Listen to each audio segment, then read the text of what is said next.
You are Locked On Wolves POSTCAST, part of Locked On Minnesota on the Locked On Podcast Network. Your team every day. The fun rolled down to Target Center on Tuesday night before the holidays as the Wolves closed a 5-game homestand on a high note, welcoming back old friend Karl-Anthony Towns to downtown Minneapolis and taking on the injury-depleted Knicks. But they do get the victory, 115-104. The Wolves are now 10-2 since that 3-game losing skid heading into Thanksgiving, which ties the best record in the NBA over that span, pushing the Timberwolves record to 20-10 through 30 games. What's going on? Back at it tonight for another Wolves postcast right here on the Locked On Sports Minnesota Network, all part of the Locked On Podcast Network, which, thanks to all of you, is now the #1 sports podcast network nationwide. I'm Jack Borman, riding solo tonight without my co-host Luke Inman, who is still out on a very nice, well-earned holiday break. This is our live reaction show. So we go live about 15 minutes after every game going final. So if you are listening to the Locked On Wolves or Locked On Minnesota podcast version of this show, please make sure to check us out on YouTube. Subscribe there on both the Locked On Wolves and Locked On Minnesota YouTube feeds so you can get notified when we do go live every night. And please be sure to give our guy Ben Beacon a follow, who does a great job hosting the Locked On Timberwolves Daily Show. And subscribe there wherever you get your podcasts, as well on the Locked On Wolves YouTube. All righty. So we'll get into our player of the game, turning point, and what we'll be talking about. But first, off the top, both these teams coming into tonight red hot. Timberwolves 9-2 in their last 11. The Knicks are 12-2 in their last 14, which includes a great run in the NBA Cup, winning the NBA Cup title in Vegas last week. The Wolves were playing this game without Jaden McDaniels, who has a left oblique contusion. My sense is that he will be back on Christmas night in Denver. So it should be a short absence for Jaden. And Joe Ingles did not play in this game for personal reasons. So hope everything is all good with Joe and his family. And then the Knicks were down 5 rotation guys, headlined, of course, by Jalen Brunson and OG Anunoby, who will be back for the Christmas Day game on Thursday. And they were also without Deuce McBride and Landry Shamet, who have both been out for extended absences. And then Gershon Yabusele as well, who's out tonight with an illness. So it made for a lot of Karl-Anthony Towns, who got a really nice reception in introductions here at Target Center as the first Knick that was announced. And he dominated this game early for the Knicks. He had 14 points in that first quarter, 14 of their first 24. Anthony Edwards also got off to a really nice start, scoring at the rim, had 13 points, made 4 free throws as well. The Wolves won 12-3 on the three-point line in the opening frame, while the Knicks won 20-12 in the paint, kind of contrasting styles there. But it was really up and down. These two teams combined for 15 fast break points in the opening frame, and it kind of continued on that way. It was fun to see Bones Highland kind of thrive in that kind of chaotic environment once we got into the second quarter. He made 3 3-pointers in the first 4 minutes, which extended the Timberwolves lead out to 16 points. As part of a 13-0 Timberwolves run. And at this point, the Knicks were -4 with Karl-Anthony Towns on the floor and -10 with him off. It felt like they just had no real bankable offense without Karl on. But the Knicks did go on a 16-5 run to cut the lead to 5. But as we all know too well, Karl-Anthony Towns picks up his 3rd foul, has to head to the bench. And then at this point, he has 24 of the Knicks' 46 points. The Wolves just did not really have an answer for him as a driver. He wasn't really shooting the 3 ball very much. It was just a lot of getting into the paint, putting his head down and barreling through either Julius Randle or Naz Reid or Rudy Gobert, and then getting to the free throw line as well. He had 11 free throw attempts in this game. And then again, once Karl-Anthony Towns exits in that second quarter, Mikal Bridges, Jordan Clarkson hit some big threes to cut it to 1, but Dante DiVincenzo closes the half really strong, hits a 3, has a really nice rebound and pushes it for a transition opportunity that results in a Rudy Gobert dunk to get the lead out to 6 at halftime. Karl has 24 at half and has 18. Rudy Gobert almost has a double-double of 8 points and 9 rebounds. At the break is a plus 14. The Wolves start the third quarter on a 6-0 run that pushes it to a 12-point lead. Karl-Anthony Towns tries to throw down a crazy dunk on Rudy Gobert, which was awesome. Rudy blocked it, and then Karl drew a 3-shot foul to kind of get his lick back there. And then the Wolves were just kind of out of it offensively from there. I think the Knicks just kind of chipped away on a 15-3 run over a 4-minute span. The Wolves were 1 of 7 in this stretch, committed a lot of fouls. The Knicks were in the bonus midway through the quarter. got a couple of non-shooting foul free throw trips, but then Anthony Edwards really starts to cook, especially once Karl-Anthony Towns leaves the game. Scores tied at 71 apiece with about 4.5 minutes left. Wolves play through Ant really well, especially in the mid-range. He cooks as part of a 16-point quarter. And then Jalen Clark hits a huge buzzer beater three at the end of the third quarter. And then in the fourth quarter, it was just all Julius Randle. He had 17 points in that fourth quarter. He had 15 straight at one point. And the Wolves get this one done 115 to 104. So bigger picture, zooming out a little bit, really fun to see Karl-Anthony Towns and Anthony Edwards just duke it out, right? I think for both of them to be in a rhythm and go back and forth and what was a close game for most of it was really fun because it's not something that we've seen a ton of with those two matching up against one another. What has it been 2-3 times now since the trade? It was Karl-Anthony Towns' 19th 40-point game of his career. He had 40 on the dot. What was a super efficient game from him, at least as a shooter. He did struggle with turnovers and was not very much of a playmaker in this game. He had five turnovers, in this game to just one assist, but did was super efficient all over the place outside of that. Anthony Edwards, 38 points tonight. Again, his best game since he's returned from a little injury. And again, it was awesome to see Julius Randle come alive in those non-Ant fourth quarter minutes. I think Julius has really been struggling on this homestand. So great to see him get it going. We'll get into his play a little bit later. But again, I think it was the controllables that kept the Knicks in this game for most of it. And it's areas that the Timberwolves have kind of waxed and waned in terms of their effectiveness in containing these issues. Being second chance points and points off turnovers for their opponents, right? The Knicks had 47 points off turnovers and second chance points combined. It's 45% of their total scoring output. You want that number to be way lower, closer down towards 30% on good nights. But thankfully, the Wolves made up for that. They scored 37 of their own off turnovers and second chances, scored almost 2 points, forced 19 turnovers, so scored 22 points off of those, which is great to see. So, and then again, one on the 3-point line, super important against a team like the Knicks, who you'd think that they would have tried to shoot more threes, make up for Jalen Brunson being out of this game, but Wolves went on the 3-point line, 45-33, plus 12 is always good. And then it was a good bench game too, for the most part, right? We need to keep seeing more of these good bench games, stack good performances on top of one another. And they extended the lead just about every single time they were out there. And that's all you can ask of a bench. I know you look at the scoring numbers, they don't look too impressive. They scored 22 bench points, did not shoot it particularly great. But I think in a lot of the blended lineups, the Wolves bench did a great job of kind of playing through, whether it was Ant or Julius Randle, and finding success that way. And again, ultimately, you want the bench to be able to extend leads, especially when you're playing a depleted team that's got a pretty limited bench outside of Jordan Clarkson tonight. So they did that. That was great to see. They started this game 16-0 in bench scoring. The Knicks then went on a little bit of a run, 15-4, with Jordan Clarkson popping off from three a little bit. But again, everybody in that Timberwolves bench, Naz Reid plus 11, Bones Highland plus 24, TJ Shannon plus 7, Jalen Clark plus 11. It was good to see Jalen play. He'll probably get some minutes on Thursday as well against Jamal Murray and the Nuggets, who lost Cam Johnson, looks like, to a pretty bad knee injury in Dallas tonight. But yeah, on that note, let's get into tonight's player of the game. This is the Locked On Player of the Game.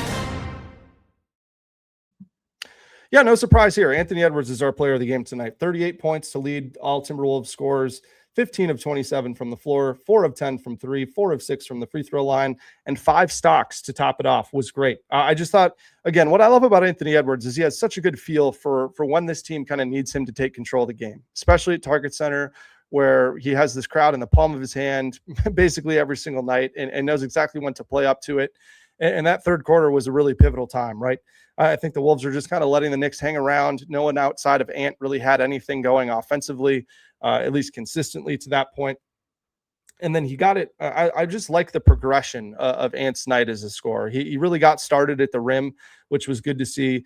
The Knicks went to a zone at stretches as well, and he made 4 threes, a few of them coming against the zone, which was great to see. And then in that third quarter, I think you can tell when Ant's really dominating a game now. It's when he's getting into that middle of the floor, whether it's mid post, and then being able to score in the mid range, I think is just another element that makes him completely unguardable when he's got it going on nights like he did tonight. I just thought his overall blend of where he got his points was excellent tonight. 14 points at the rim, 12 points from three, 8 points in the mid range, and 4 points from the free throw line. I think for Ant, again, anytime you're scoring 38 points with only 4 free throws, you want to talk about some ethical basketball. I think Anthony Edwards is certainly up there in terms of guys that kind of have that respect around the league, is guys that don't foul bait and get their work done by just going out there and getting buckets. So it was Ant's 9th game with at least 35 points this season, which was obviously great to see. And again, just hope that he can keep it rolling in what's going to be a massive matchup on Thursday night in Denver.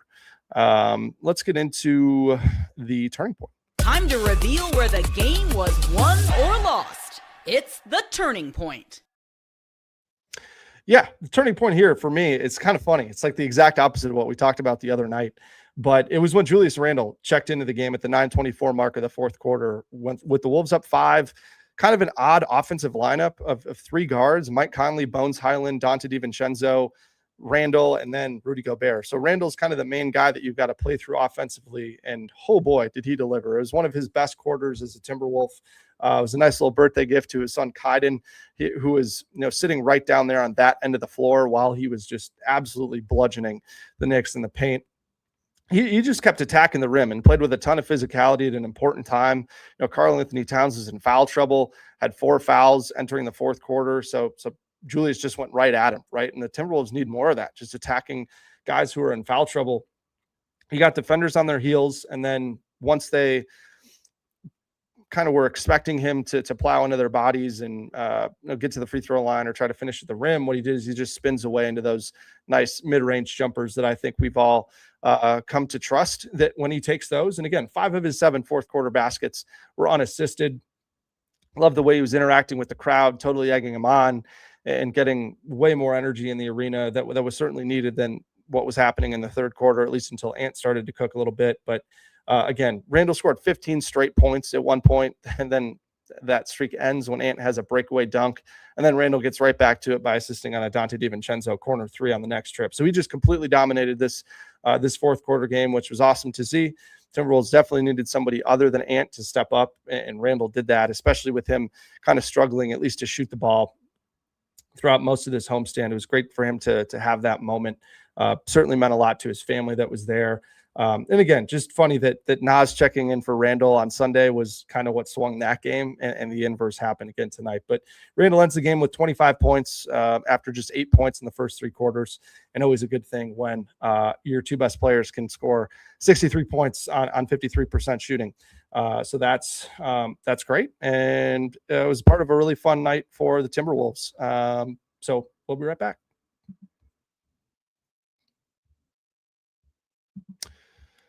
Tonight's show is brought to you by FanDuel. NFL Sundays move fast. One big play, and suddenly everything feels different. That's what makes live betting with FanDuel so exciting. You're not just watching the game, you're reacting to it in real time. With FanDuel, you can place bets as the action unfolds. Every drive, every momentum swing, every highlight moment. Live betting is best when the game starts to shift, a receiver gets hot, a defense tightens up, or the momentum flips after a turnover. FanDuel lets you jump into the moment with live spreads, money lines, and player props that adjust instantly. Maybe Justin Jefferson scores a first quarter touchdown against the Lions on Thursday, and you'll think he'll score another. So you'll live bet his 2+ touchdowns prop. Or maybe Jahmyr Gibbs rips off a big run, but you think Brian Flores and his defense kind of clamp down. So you bet Jahmyr Gibbs live rushing under prop. So if you want to be right in the middle of the action this season, visit FanDuel.com and place your NFL live bets all season long. FanDuel, the game moves fast, and so can you. Tonight's show is also brought to you by Robinhood. Nobody knows your money goals better than you. Robinhood puts you in control of your money with tools that work as hard as you do, locking in on every opening, beating your PR, beating it again. Channel that drive into your money. Robinhood puts you in control of your money. Trade stocks and ETFs, options, futures, and crypto, all on one platform. You can now build and execute your own trades from a desktop with Robinhood Legends advanced tools, or take advantage of the new Robinhood strategies with a tailored portfolio managed by a team of experts. You expect more from yourself. Expect more from your money. Get started today at robinhood.com/yourmoney. Again, that's robinhood.com/yourmoney. Your money, your move.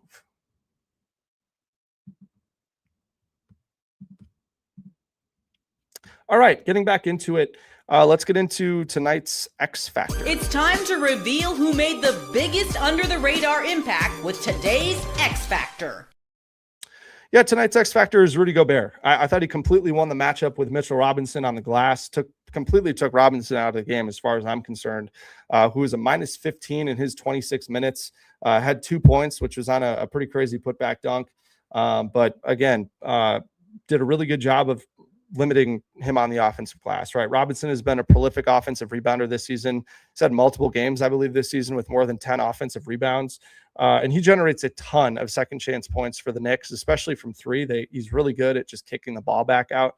Doesn't even look to go back up with it most nights. And this was another great Rudy Gobert rebounding game, right? Rudy Gobert had 16 rebounds, nice split of 10 defensive rebounds, 6 offensive rebounds. So he really made an impact on both ends.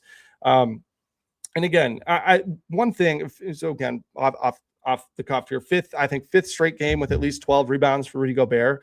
But what's also really important is when one guy is able to get the rebound, I think it kind of helps the structure of the Timberwolves transition offense. And that's something that Chris Finch talked a little bit about coming into this season, throughout this season, that the Wolves have more structure there, that only certain guys are looking to come back and get the ball on rebounds to prevent, multiple guys coming back to it and then kind of lackadaisically getting up the floor. So, one guy will come back to the ball. Everyone else flies up the floor. It's a big reason why Donte DiVincenzo had 4 of the Timberwolves' first 6 assists tonight, ended up with a team high 8 assists in this game, is because he was excellent making decisions in transition. The Timberwolves outscored the Knicks 20-16 on the break tonight.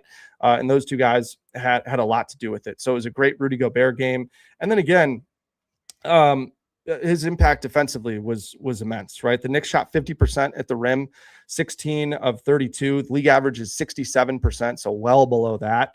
50% would be the lowest in the league by far, for reference. And then when the Knicks got into the paint but didn't get all the way to the rim, they shot 11 of 30 on those shots, 37%. The league average is 44%. So that's the Rudy Gobert effect, right? Keeping guys away from the rim at a really high rate when they do get there. Defending the rim at a high level, and then just forcing guys to take really tough contested mid-range twos. And it was just an active game, right? Defensively for the Wolves, they had 21 stocks tonight. Rudy and Ant each had 5. So great to see those two guys make up for no Jaden McDaniels in this game. Just one other kind of quick hitter topic, switching gears a little bit. Something I've been monitoring for a little bit is Julius Randle's 3-point shooting. He was 0 of 4 tonight.